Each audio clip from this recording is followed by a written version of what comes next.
ระไตรปิฎกพระไตรปิฎกนี้เป็นตัวแทนของพุทธเจ้าเป็นคำสอนท่านว่าทางนอกมันเป็นกฎหมายอันนี้กฎหมายเนี่ย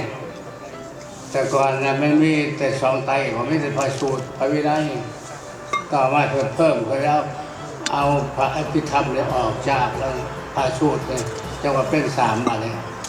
พระสูตรพระวินัยพระอภิธรรมเพราะฉะนั้นในสามอย่างนี้ซึ่งเหล่านี้เป็นบทสอนให้เฮาเอามาประดับใจเห็นบ่กฎหมายชี้นำแนะนำตักเตือนให้พวกเฮาได้ปฏิบัติให้ถูกต้องสอดคล้องกับระเบียบของแปลว่าโลกในต้องเป็นสุขเพราะว่าพระไตรปิฎกทำของพระเจ้าได้ห้ามว่าให้ทำความชั่วญาติโยมลูกหลานโชว์จักว่าคือศีลห้าเนี่ยสิศีลห้าศีลแปดศีลสิบศีล227เอามาจากพระไตรปิฎกวัด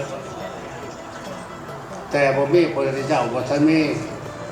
แต่เมื่อพระเจ้าเกิดไปแล้วเนี่ยเกิดมาแล้วชอบแสวงหา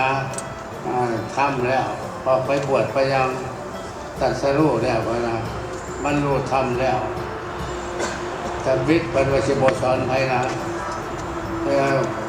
เที่ยวหน้าบอกพี่บอกพมบอกบอกพมมาจารุกาเสด็จลงมาบอกให้ว่างไว้ถ้าไม่ว่างเลยบ่ได้ท่านพระพุทธเจ้าไปแล้วเลยพระธรรมพระวินัยระเบียบกฎหมายไปวัดทำงาน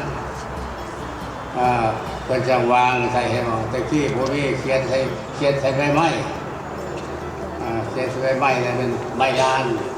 ที่ผู้วิทยาศาสตร์ผู้วิทยาเลยเป็นแต่ใบลานนะเอาใบลานมาเขียนจังนั่งเท่าเขาเองขนมศาสนาพุทธ2,568 ปีนี่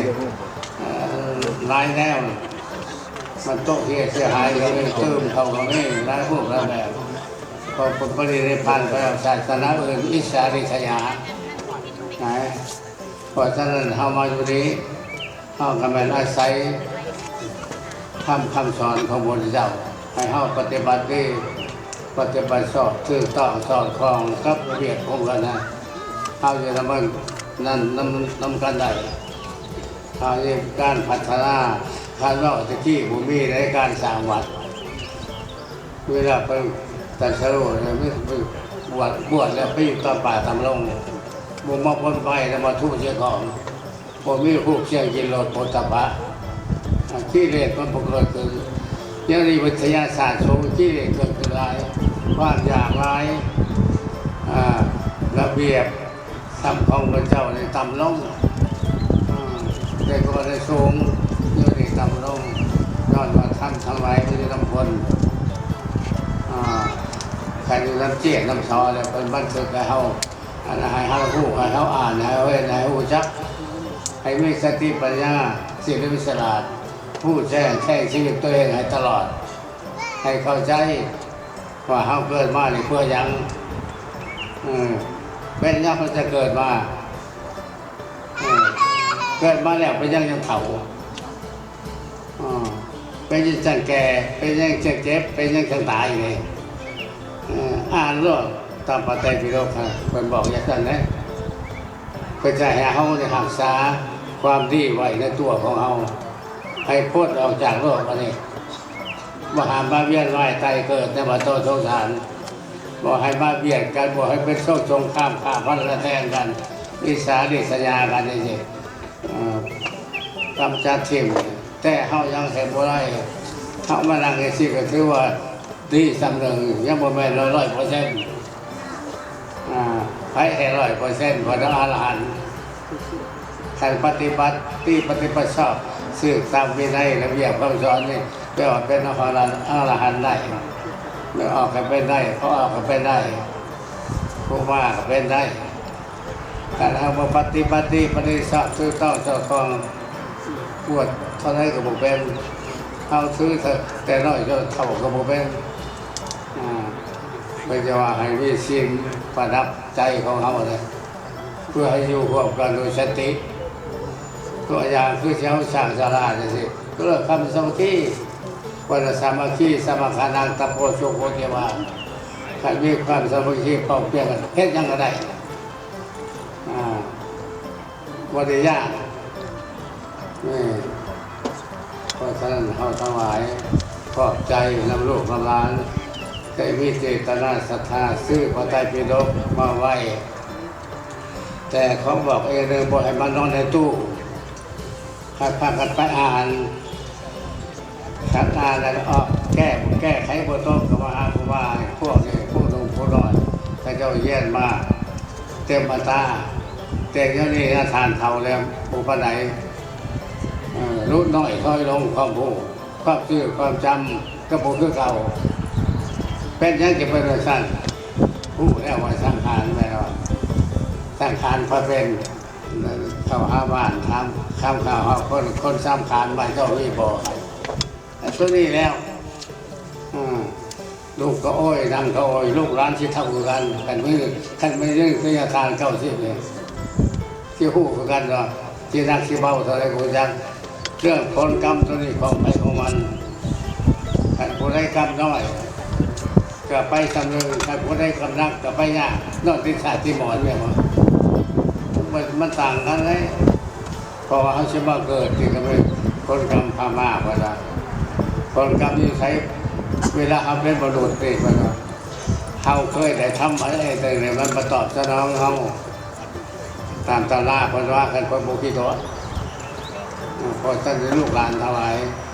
เอาไปอ่านมาแล้วเอามาไหว้พอไปเช่าไปเลยไหนบ่ให้ไปไหนก็มาไหว้เอามาแห่มาให้บุญได้บุญเมื่อนี้ก็พ่อลูกหลานให้ได้บุญหลายที่สุดถ้าเป็นโตเนี่ยหาไปบ่ได้บุญเลยลองสะลองชิมทานสะช่องหอบมาหอบใจสร้างมันจะไปทางอื่นเลยยุติลงขอฉะนั้นขอบใจก็พ่อแม่พี่น้องในไทยสุดที่ขออำนาจคุณพระพุทธคุณพระธรรมคุณพระสงฆ์สิ่งศักดิ์สิทธิ์ในสักการโลกจงมาอนุโมทนานำลูกนำหลานได้มีเจตนาศรัทธาเรียมใสได้ซื้อพระไตรปิฎกมาเป็นของมูลมรดกของวัดของโลกของหลานของผู้ชุดเกิดใหม่ชุดไทยภายหลังที่ได้ซื้อต่อขอให้บุญตรงนี้สมอุปธรรมบรรลุให้ทุกข์ให้โศกให้โรคให้ไปให้พยาธิโรคการนี้ไปสู่ทุกทางโลกเลย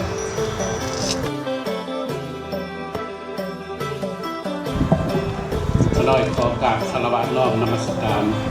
พระเถระลูกเถระขอนับถือรักแพงยาทานคำโจมแก้วมณีเจ้าธิการวัดครูบาอาจารย์สมณเณรภายในวัดลาวเวรุวันขอเจริญพรออกตนญาติโยมชาวพุทธศาสนิกชนทั้งหลายโดยเฉพาะแม่นคณะอุปถัมภ์วัดลาวเวรุวันและออกตนญาติโยมอ้อมข้างโตโรโตแข่งอันตาริโอ คิดเชเนอร์เมื่อนี้อาจารย์สิบบอกว่าหลายดอกเลี้ยวเบื้องหน้าไม่ออกแร่เบื้องละแร่กับญาติแต่วันแรกได้บุญหลายเมื่อนี้นะเพราะว่าเมื่อนี้เป็นวันสำคัญในทางพระพุทธศาสนาไม่ออกเข้าใจว่าเป็นอย่างหนึ่งสำคัญที่สุดเพราะว่าถ้าบ่มีมื้อนี้จะบ่มีศาสนาเกิดขึ้นในโลกเพราะว่าพระสัมมาสัมพุทธเจ้าเพิ่งเกิดขึ้นมื้อนี้เดือน6เพ็งขึ้น15ค่ำเดือน6เพ็งแล้วก็ตัดสหูเป็นพระสัมมาสัมพุทธเจ้าขึ้น15ค่ำเดือน6เพ็งแล้วก็ดับขันธ์ปรินิพพานขึ้น15ค่ำเดือน6เพ็ง3วันประวัติศาสตร์มาเจอกันจึงถือว่าเป็นวันสำคัญองค์การสหประชาชาติของโลกได้ถือเอาวันนี้เป็นวันสำคัญในวันที่15เดือน12ปี1999เป็นภาษาอังกฤษว่า Saturday ตามคำเนี่ยห้องตามคำเชิญของชาวพุทธศรีลังกาชาวพุทธศรีลังกาเป็นคนทับอิฐเริ่มแรก ที่ขอวันนี้เป็นวันสำคัญและองค์การสหประชาชาติของโลกก็ได้เอาวันนี้เป็นวันพักเป็นวันหนึ่งขององค์การสหประชาชาติของโลกและก็ถือเอาวันนี้เป็นวันพักของทางราชการของทุกๆประเทศในโลกเพราะฉะนั้นจึงว่าวันนี้เป็นวันสำคัญที่สุดและกับทางวันลาวเวรุวันเขาก็เป็น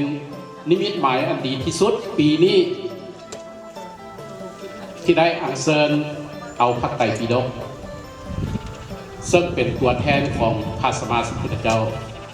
ถือว่าเพิ่นรับขันปรินิพพานไป 2,000 กว่าปีแล้วก็ตามแต่คำสั่งสอนคุณงามความดีพุทธศาสนายังติด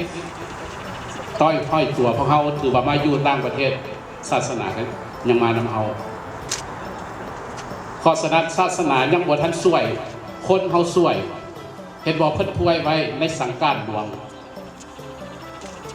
ดูลาอานนท์ในเมื่อศาสนาแห่งองค์ปู่พระตถาคตอักขราลงล้นก้นไปได้ 4,000 ภาษาเดี๋ยวนี้มีแต่ 2,000 ปลาย 2,500 ฮอด 4,000 ภาษาหาบุคละผู้ใดจะขึ้นใจเอาไตรยปิฎกจะยกออกมาเทศนาธรรมหลวงปัญจนิกายทั้ง5นั้นก็หาบ่มีได้เลยฮอด 4,000 ภาษาเดี๋ยวนี้ผ่านไปแล้ว 2,500 วันนี้เพิ่นถ้วยไว้อีกว่าอานันทดูลาอานนท์เมื่อศาสนาของพระตถาคตอักขราลงล้นพ้นไปได้ 5,000 ภาษามาตาว่าบุคละผู้ใดได้ผ้าเหลืองน้อยๆห้อยว่าขวบไปมาคนทั้งหลายก็จะสมมติว่าบุคละผู้นั้นเป็นภิกขุแล 5,000 ภาษาไปความจริงศาสนาของเฮานี่ยังคงอยู่คู่กับเฮาไปตลอดกาลแต่ว่าคนเฮาเสื่อมได้ไปทิพย์ใส่ศาสนาเสื่อมแล้วบ่แม่นศาสนาเสื่อมคนเฮาเสื่อมเองคนเฮาบ่นับถือคนเฮาบ่เข้าวัดเข้าว่าตัวบ้าไม่ออกพ่อฮู้บ่ซื้อบ้าว่าจังได๋ซื้อบ้าซื้อบุญไม่ออกฮู้บ่ซื้อบุญว่าจังได๋ซื้อบุญเมตตากรุณามุทิตาอุเบกขาชื่อของบุญชื่อไว้เมตตากรุณามุทิตาอุเบกขาชื่อของบุญชื่อของบาปเนี่ยโทโสโมโหโลโภโทโสโมโหอันนี้ชื่อของบาปให้พอออกไม่ออกจำชื่อไว้เพราะฉะนั้นมื้อนี้อาตมาดีใจหลายที่สุดเป็นนิมิตหมายเป็นครั้งประวัติศาสตร์ก็ว่าได้สร้างวัดเวรุวันมา30 กว่าปีหากมีมื้อนี้เป็นวันประวัติศาสตร์และก็ต้อนรับครูบาอาจารย์มาจากเมืองลาวใหม่ๆหากก็ได้บ่ทันฮอดปีฮอดเดือน6วันที่12นี่เพิ่นฮอดปีเดือนหน้านี่เพิ่นฮอดได้ปีนึงเพิ่นก็ยังเฮ็ดเพราะว่าเพิ่นก็ มีบทเรียนมาจากเมืองไทยเมืองลาววัดเฮานี่บ่เคยเฮ็ดจักเทื่อวัดเฮานี่บ่เคยเฮ็ดครั้งแรกมีแต่เคยไปร่วมเพิ่นอยู่มีศรีสุกาอยู่สแกวันปีนี้เฮาก็สิได้ไปร่วมเพิ่นก็ของดร.คนศรีลังกาเพิ่นเป็นผู้นำพาสารณปละเพิ่นด็อกเตอร์อาจารย์ศรีลังกาเฮาก็นิมนต์เพิ่นมามื้อนี้แต่ว่าเพิ่นพาไปงานหลายอย่างกับเพิ่นนั่นแหละเป็นผู้เฮ็ดอยู่ในประเทศแคนาดาคนแรกเพิ่นก็เชิญทุกชาติเอิ้นว่านานาชาติ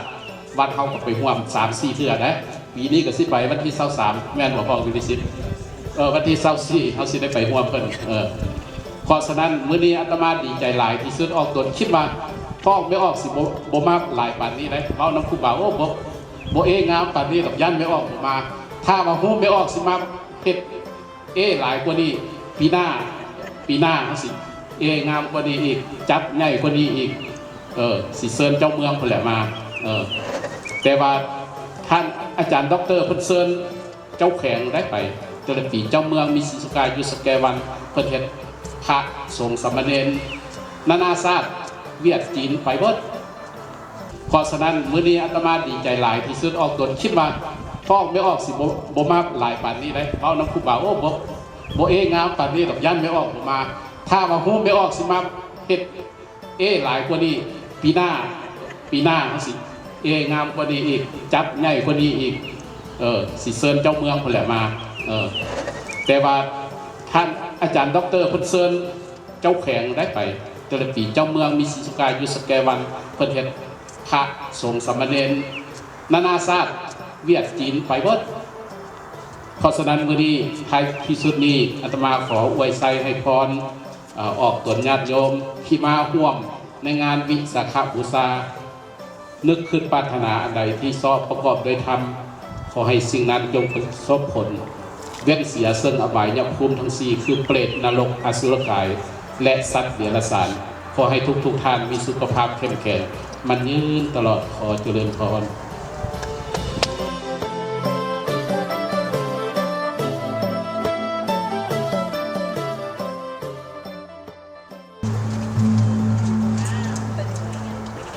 รับต่อไปขอให้ขออาราธนานิมนต์พระอาจารย์อนันต์จันทวงศ์จันทธรรมโมขึ้นมากล่าวเกี่ยวกับพระไตรปิฎก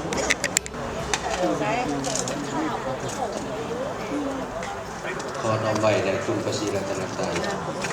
ขอน้อมนมัสการพระเจ้าถูกเดียวนี้เจ้าที่การไปลาวไปดูอารามพระเพื่อแห่พระสงฆ์สมเด็จทุกผู้ทุกองค์และขอเจริญพรศรัทธาตุญญาติโยมทุกคนทุกท่านที่มาร่วมในงานบุญวิสาขบูชาที่วัดลาวเวลุวรรณารามณสถานที่นี้เมื่อนี้อาตมาภาพพระอาจารย์อนันต์คณะสงฆ์จากวัดลาว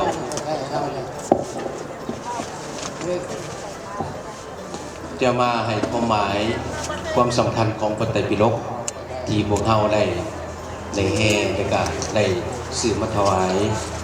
ที่วัดลาวเวรุวันของเฮาเนื่องจากว่ามื้อนี้วัดเฮาก็เป็นวัดหนึ่งเนาะที่อยู่ในแคนาดาถือว่าเป็นวัดใหญ่มีครบทั้งพุทธศิลป์มาและก็ศาลาของธรรมมีครบพร้อมด้วยพระสงฆ์สมณีและก็มีสถานกินญาติโยมมื้อนี้เราก็ได้ความหมายเกี่ยวกับความหมายและก็ความสำคัญของพระไตรปิฎกพวกเขาเคยได้ยินแต่ว่าพระไตรปิฎกแต่ว่าหมายว่าจังไดเนาะไตรปิฎกมันหมายว่าจังไดมื้อนี้จะได้ความหมายไม่ออกตั้งใจฟังเด้อแหลดก็ตามเนาะแต่ว่าไม่ออกใส่แว่นมันเป็นหยังเนาะมันห่ม พระไตรปิฎกแปลว่า3คัมภีร์เลยมีออกมื้อนี้เป็นคำแล้วเนาะคำว่าพระนี่เป็นคำที่แสดงถึงความเคารพคำว่าพระ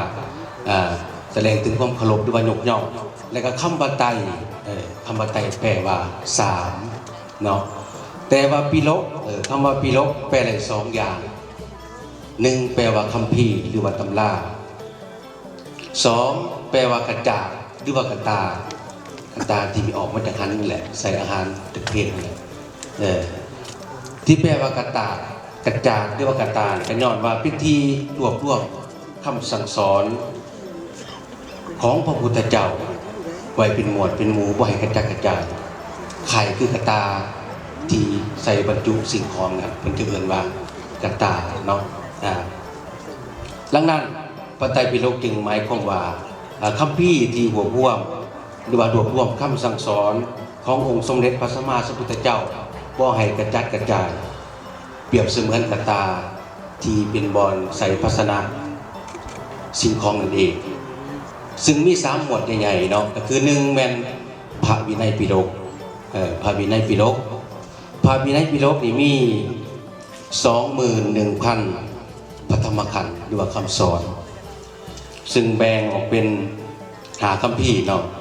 พระวินัยปิฎกประมวลพุทธพจน์ก็คือเกี่ยวกับพุทธบัญญัติเกี่ยวกับความประพฤติความเป็นอยู่ของพระภิกษุสงฆ์สามเณรรวมมีอยู่5หมู่มี8เล่มมี45เล่มแต่ว่าพระวินัยมี8เล่มมี5คัมภีร์เนาะ1เป็นคัมภีร์อธิกรรมิกาหรือว่าปาราชิกว่าด้วยสิกขาบทเกี่ยวกับพระภิกษุสงฆ์และก็พระภิกขุณีสงฆ์2ปัจจิตติว่าด้วยสิกขาบทเกี่ยวกับอาบัติเบาตั้งแต่นิสกีปัจจิตติถึงสิกขิยวัตรตลอดถึงภิกขุณีมีพังทั้งหมด3มหาวรรค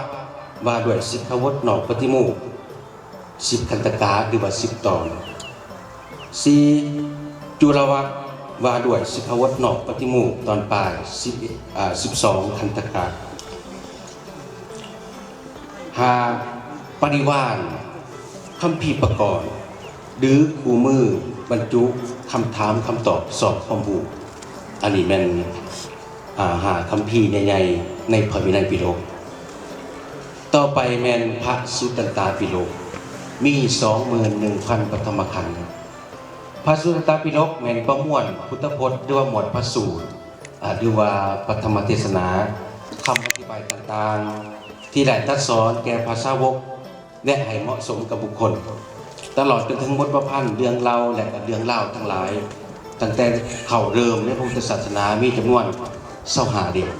แบ่งออกเป็น5นิกายใหญ่ๆ1ทีฆานิกายแม่นสุนมพระสูตรที่มีขนาดยาว34พระสูตร2มัชฌิมนิกายสุนมพระสูตรที่มีความยาวปานกลาง152สูตร3สังยุตตนิกายสุนมพระสูตรที่จัดเข้าเป็นกลุ่มๆเอิ้นว่าสังยุตตะหนึ่งตามเรื่องที่เราต่อเนื่องกันหรือว่าตามหัวข้อหรือว่าบุคคลที่เกี่ยวข้องมี56สังยุตมี 7,762 พระสูตร4อังคุตรนิกายสุนมพระสูตรที่จัดเข้าเป็นหมวดเอิ้นมณิบาต1ตามลำดับจำนวนหัวข้อธรรมรวม11นิบาตหรือ11หมวดธรรมมี 9,557 สูตร5คุตตกนิกายสุนมพระสูตรมีพวกคาถาภาษิตคำอธิบายและก็เรื่องเล่าย่อยๆที่จัดเข้าในนิกายธรรมอิฐบ่ได้มี15คัมภีร์อันนี้เป็นพระสุตตันตปิฎกพระอภิธรรมปิฎกมี 42,000 ปฐมขันธ์พระอภิธรรมก็คือหลักธรรมและคำอธิบายที่เป็นหลักวิชาการล้วนๆบ่เกี่ยวข้องกับพระวินัยบ่เกี่ยวข้องกับพระสูตรเป็นวิชาการล้วนๆเกี่ยวกับกิจเจตสิกอย่างต่างๆรวมมี12เด่นเนาะพระอภิธรรมมี12เด่นและก็แบ่งออกเป็น7คัมภีร์เนาะแบ่งออกเป็น7คัมภีร์1แม่นธรรมสังคณีร่วมหัวข้อธรรมเขาเป็นหมวดหมู่แล้วอธิบายแต่ละประเภท2แม่นวิพังค์3แม่นธาตุกถา4แม่นปุครบัญญัติ5แม่นกถาวัตถุและก็7แม่นปัฏฐานหรือว่ามหาประกอบเนาะอันนี้สรุปโดยรวมคือตั้งแต่เล่ม1หาเล่ม8แม่นพระวินัยเรื่องนี้ออกเด้อตั้งแต่เล่ม9หาเล่มที่33แม่นพระสุตตันตปิฎกและก็ตั้งแต่เล่ม34หาเล่ม45แม่นพระอภิธรรมร่วมกันแล้วเป็น45ร่วมกันว่าเป็นพระไตรปิฎกและก็สุดท้ายความสำคัญของพระไตรปิฎกเฮาฮู้ความหมายแล้วมาเบิ่งความสำคัญตื่มว่ามีความสำคัญแนวไหนเนาะก่อนที่พระพุทธเจ้าจะปรินิพพานพระองค์ได้ตรัสสั่งกับพระนนท์ไว้ว่าเมื่อพระองค์ปรินิพพานไปแล้วเจ้าบ่ตั้งภิกขุผู้ให้รูปหนึ่งเป็นตัวแทนของพระองค์เจ้าบ่ได้ตั้งเด้อเด้อหากแต่ให้ชาวพุทธทั้งหลายยึดมั่นพระธรรมวินัยตามพุทธพจน์ที่ว่าโยโวอานันทามายาธรรมโมจาวิญโยจาเทสิโตปัญญโตโสโยมะมัจเจนะศรัทธาซึ่งมีความหมายว่าดูกรอนุนธรรมในวินัยที่เฮาได้แสดงไว้แล้วและบัญญัติไว้แล้วแก่พวกท่านทั้งหลายธรรมและวินัยนั้นจะเป็นศาสดาของท่านทั้งหลายโดยที่เฮาได้ดวงรับไปแล้วพุทธพจน์นี้แสดงให้เห็นว่าธรรมวินัยถือว่าเป็นคำสั่งสอนของพระพุทธเจ้าจึงเท่ากับเป็นองค์ของพระศาสดาและก็เป็นตัวแทนของพระพุทธศาสนาและก็ธรรมวินัยทั้งหลายล้วนแต่ได้ร่วมไว้ในเป็นพระไตรปิฎกทั้งหมดคำสั่งสอนทั้งหลายรวมในพระวินัยทั้งหมดเนาะดังนั้นเฮาจึงสามารถกล่าวได้ว่าพระไตรปิฎกจึงมีความสำคัญเป็นวันรวบรวมไว้ซึ่งพุทธพจน์คือคำสั่งสอนของพระพุทธเจ้าประการที่2เป็นวันตั้งของศาสนาหรือพุทธศาสนิกชนที่เฮาสามารถเข้าเฝ้าพระพุทธเจ้าได้หรือรู้จักพระพุทธเจ้าได้จากพระไตรปิฎก3เป็นต้นกำเนิดเดิมหรือว่าเป็นแบบในพระพุทธศาสนา4เป็นมาตรฐานหรือว่ามาตรการกวดกาคำสอนและข้อปฏิบัติในพระพุทธศาสนา คำสอนและขอปฏิบัติใดๆที่ถือว่าเป็นคำสอนและขอปฏิวัติในพระพุทธศาสนาใดจะต้องสอดคล้องกับพระธรรมวินัยในพระไตรปิฎกประการสุดท้ายเนาะถือว่าเป็นคัมภีร์ที่สำคัญทางประวัติศาสตร์ในการเป็นประโยชน์ทางวิชาการในการชาวพุทธทุกคนอีกด้วยในการสุดท้ายเนาะอาตมาว่าขอมอบคำกรเนื่องในวันวิสาขบูชาเจริญพรมาฟังวันวิสาขบูชาเวียนมาถึงขอน้อมองค์พระศาสดาวันเพ็ญเดือน6เดือนตำคาเป็นวันบูชาธรรมอันสูงยิ่งพระพุทธองค์ทรงกำเนิดณสวนลุมพินีสุขยิ่งภายใต้ต้นสละน้อมอุทิศจริงเกิดมาเป็นเจ้าชายผู้ทรงธรรมพระองค์ตรัสรู้ใต้ต้นโพพุทธคยาพระหฤทัยกาต่อทางธรรมสนะพยาบาลโดยใจนำสว่างล่ำด้วยแสงแห่งปัญญาพระองค์ปรินิพพานที่เมืองกุสินาราภายใต้ต้นสละเย็นสงบตารับขันคืนสู่ธรรมภาพแต่ธรรมะยังคงอยู่นิรันดรลักอริยสัจสี่สี่ทางทุกสมุทัยนิโรธมรรครับทางสังสรรค์ลำเนินตามสายกลางทางนั้นมัชฌิมปฏิปทาแท้จริงศีลสมาธิปัญญาเครื่องนำพาสู่ธรรมอันยอดยิ่งรับทุกเวียนว่ายแต่เกิดและแท้จริงแต่แก่นธรรมแห่งพุทธกุรุทางองค์การสหประชาชาติประกาศยกย่องไว้ให้โลกนอกใจห่วงสังสรรค์วันวิสาขะสงบสว่างคือวันสร้างโลกด้วยใจเมตตาสถาพรขอน้อมนมัสการขอเจริญพร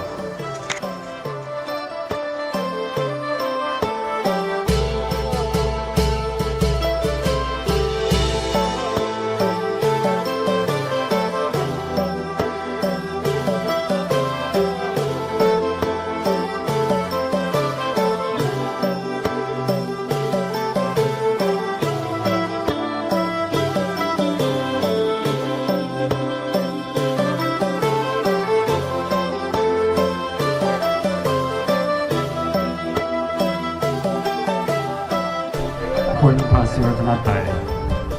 ขอน้อมนมัสการญาติทานคำจุนเกมณีขอนมัสการพระเทระนุเทระทวทุวงศ์กราบถวายรายงานแด่ญาติทานคำจุนเจ้าเกมณีเจ้าการวัดลาหรือวันรามประธานในพิธีวันนี้ขน้อยวิไลศิษย์สุนบาลในนามประธานคณะกรรมการอุปถัมภ์บรรลาวิรวันพร้อมด้วยสาวพุทธที่มาประชุมกันอยู่ในสถานที่แห่งนี้ผู้สึกปลื้มปิติยินดีเป็นอย่างยิ่งขอตามดาคณะผู้จัดวันวิสาขบูชาประจำปีพุทธศักราช 2568 การถวายรายงานด้วยความเคารพและสำนึกในพระมหากรุณาธิคุณแห่งองค์สมเด็จพระสัมมาสัมพุทธเจ้าผู้ทรงเป็นบรมครูแห่งมนุษย์เทวดาและสรรพสัตว์ทั้งหลายผู้ทรงประกาศสัจธรรมเพื่อเกื้อกูลต่อสรรพสิ่งชีวิตโลกโดยบ่เรื่องสั้นเสื้อซาดหรือศาสนาขน้อยมีความทราบซึ้งและปลื้มปิติที่จะได้กล่าวรายงานซึ่งในมื้อนี้ถือเป็นโอกาสอันสำคัญยิ่งที่พวกเขาทุกคนได้พร้อมใจกันประกอบกิจกรรมทางพุทธศาสนาเพื่อระลึกถึงพระมหากรุณาธิคุณอันยิ่งใหญ่ขององค์สมเด็จพระสัมมาสัมพุทธเจ้าและเพื่อส่งเสริมคุณธรรมจริยธรรมอันดีงามให้เกิดขึ้นในจิตใจของพุทธศาสนิกชนทุกคนนั่นเองวันวิสาขบูชาถือวันเป็นวันสำคัญสูงสุดของพุทธศาสนาเป็นวันที่เกิดเหตุการณ์สำคัญ3ประการวันพระพุทธเจ้าหรือวันวิสาขบูชาได้แก่1เป็นวันประสูติเพื่อพระองค์บังขึ้นจากพระคันพระนางศรีมหามัญญาใต้ต้นสาระอยู่ที่สวนลุมพินีวันระหว่างเมืองกบิลพัทกับเมืองเทวทหารในตอนเช้าเมื่อวันศุกร์ขึ้น15 ค่ำเดือน6ปีจอก่อนพุทธศักราช80 ปี 2. เป็นวันตรัสรู้ซึ่งเจ้าชายสิทธัตถะได้บำเพ็ญเพียรจนได้ตรัสรู้เป็น เป็นพระสัมมาสัมพุทธเจ้าอยู่โพธิบัลลังก์เมืองพุทธคยาในตอนเช้าเมื่อของเดือนพุธขึ้น15 ค่ำเดือน6 ปีละกาก่อนพุทธศักราช45 ปี 3. เป็นวันปรินิพพานคือวันที่พระองค์ผู้ทรงเต็มเปี่ยมด้วยมหากรุณาธิคุณ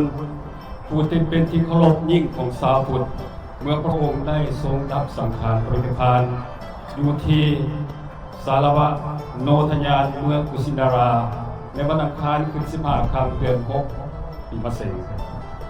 ทั้ง3เหตุการณ์ในวันเดียวกันนี้เหตุให้วันวิสาขบูชาได้เป็นวันประวัติศาสตร์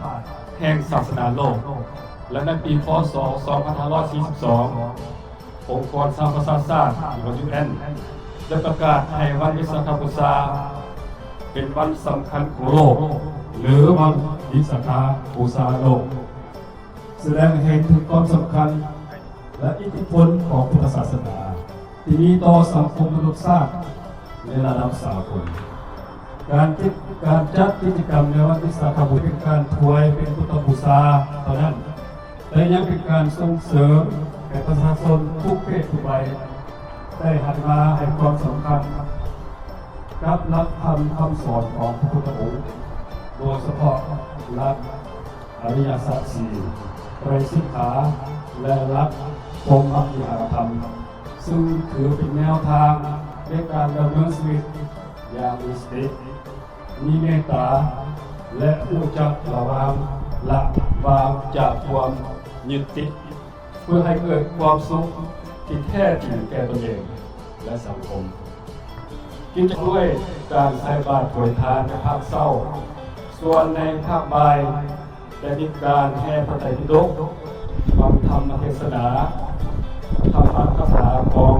ผู้นำชาวพุทธอยู่ในที่ประชุมแห่งนี้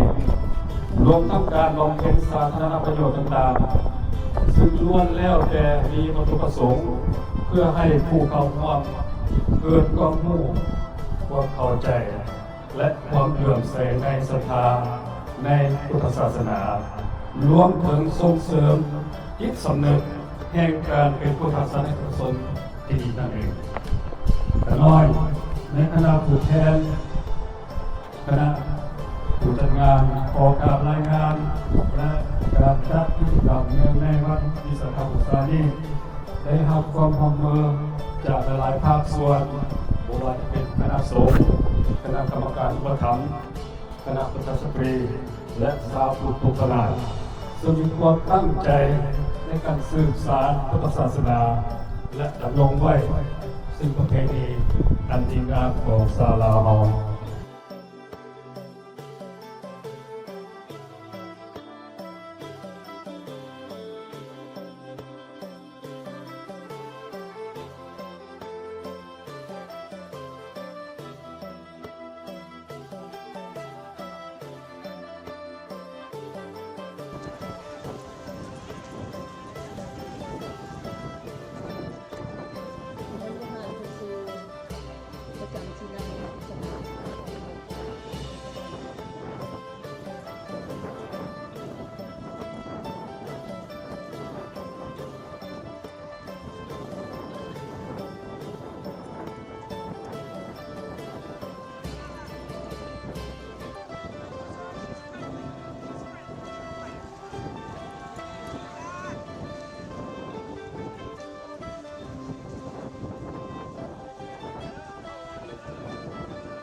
พระพุทธรูปของมาตั้งใส่บนเก่าก็ได้เพื่อไว้บนเก่าเลยก็ได้หรือว่าเขาออกมาตั้งใส่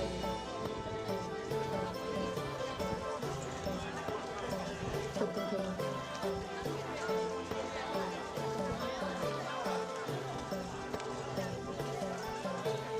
มานั่งอยู่ทางด้านหน้าครอบครัวทานบุญค่ำนางวัฒนาทองมณีวงศ์ครอบครัวสุริยาโต้งและยานางแดงพันลิตรครอบครัวทานเปิ้ลธนาคารบรรณสิงห์ทองครอบครัวดาววอนมงมุกคุณสวรรค์ บุญชมดาเลบุญสมสุมพลรับดีแสงจันทร์แบสซี่ทานกงเสด็จและยานางพรหมสิทธิ์วีรบุตรมานั่งอยู่แถวหน้าย่างเข้าไปทั้งข้างเลยเข้าไปทั้งข้างจะมีทางย่างเข้าไปถ้าเข้าไปไม่ได้ปลดเสื้อเข้าไปก่อนก็ได้ปลดเสื้อเข้าไปก่อนก็ได้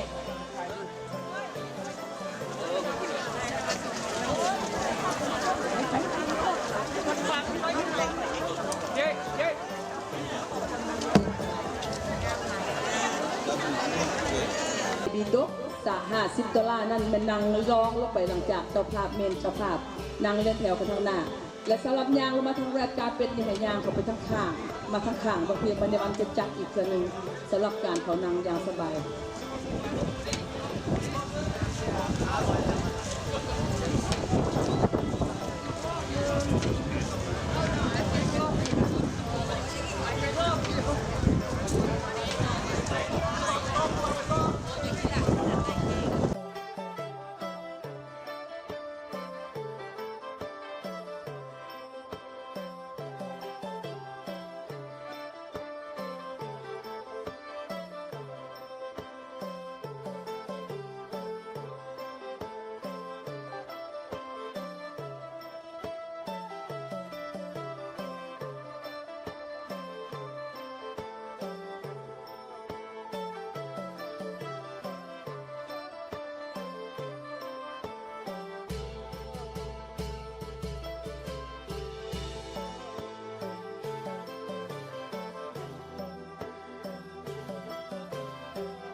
ท่านผู้ชมในขณะนี้มันในวันอยู่ที่วัดลาวเวรุวนารามที่แขวงออนตาริโอประเทศแคนาดาซึ่งมื้อนี้เป็นมื้อวันสำคัญของพุทธศาสนาวันที่ 11 เมษายน ปี 2025 ซึ่งมื้อนี้ก็ถือว่าเป็นมีพี่น้องมาร่วมเป็นจำนวนหลวงหลาย ถือว่าเป็นบุญสำคัญของทางพระพุทธศาสนา และมันก็มีในหนึ่งอีกเพิ่นได้มีพระไตรปิฎกได้ไปแห่พระไตรปิฎกซึ่งก็เป็นการโมทนาสาธุจากบรรดาเจ้าภาพและทุกๆท่านที่เข้ามาร่วมในการโมทนาสาธุการบุญในครั้งนี้ซึ่งงานในครั้งนี้ก็ถือว่าได้มีพระสงฆ์จากวัดต่างๆอ้อมกับแอมของวัดเวรุวนารามมาร่วมอย่างเป็นหลวงหลายนอกจากนั้นก็ยังมีพระสงฆ์จากวัดลาวโทรอนโตพระสงฆ์จากวัดลาวคิชเนอร์พระสงฆ์จากวัดลาวแคมบริดจ์และพระสงฆ์จากลาวเซนเตอเรียมาร่วมและพระสงฆ์จำนวนหลายก็ได้มาร่วมในงานที่สำคัญทางพุทธศาสนาและพี่น้องเขาก็ให้ความสำคัญของวันวิสาขบูชาซึ่งหลายๆท่านก็ได้มาร่วมเนื่องจากว่าวัดลาวเวรุวนารามในปีนี้ได้เล็งเห็นความสำคัญว่าวันวิสาขบูชาเป็นวันที่สำคัญที่สุดของพระพุทธศาสนาเพื่อนอยากจะจัดงานนี้ขึ้นมา เพื่อได้ระลึกถึงพระพุทธสัมมาสัมพุทธเจ้าที่ได้สร้างพุทธศาสนานี้ขึ้นมาให้เขาได้กราบไหว้และบูชามาตั้ง2568 ปีแล้วถือว่าปีนี้ก็เป็นปีเทื่อหนึ่งที่เป็นข้างประวัติศาสตร์ของทางวัดลาวเวรุวนาราม บ่มีเนาะ